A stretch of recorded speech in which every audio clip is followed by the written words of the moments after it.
Right. ఇక detail చూస్తే కాంగ్రెస్ ఆధ్వర్యంలో నిర్వహించిన జూమ్ సమావేశంలో సీఎం రేవంత్ రెడ్డి పాల్గొన్నారు. ఈ సందర్భంగా పార్టీ నేతలకు సీఎం కీలక సూచనలు చేశారు. సర్ ప్రక్రియను నిర్లక్ష్యం చేస్తే కఠిన చర్యలుంటాయని హెచ్చరించారు. పేదల ఓట్లు పోతే వాళ్ల ఆధారు, రేషన్ కార్డులు పోతాయని సీఎం స్పష్టం చేశారు. ఎస్ఐఆర్ ప్రక్రియ చాలా సీరియస్గా అంశమని అన్నారు. ఎస్ఐఆర్పై అందరూ మరింత అప్రమత్తంగా ఉండాలని సూచించారు. కొందరు నాయకులు ఎస్ఐఆర్పై నిర్లక్ష్యంగా ఉంటున్నారన్న సీఎం పార్టీకి నష్టం జరుగుతుంటే చూస్తూ ఊరుకోబోమన్నారు. ఎస్ఐఆర్ అవగాహన సదస్సుల జిల్లా రిపోర్టు తన వద్ద ఉందని సీఎం తెలిపారు. ఈ సమావేశాలు మరిన్ని జరగాలని చెప్పారు.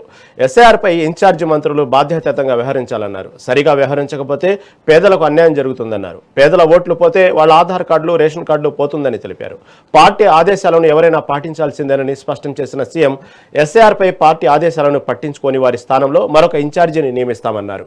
ఎస్ఐఆర్ విషయంలో నిర్లక్ష్యంగా వ్యవహరించే వారిని క్షమించమని, పని చేయకుండా పార్టీకి నష్టం కల్పిస్తామంటే చూస్తూ ఊరుకోమని హెచ్చరించారు. పని చేయని వారికి 10 రోజుల సమయం ఇచ్చి చూస్తామని వెల్లడించారు.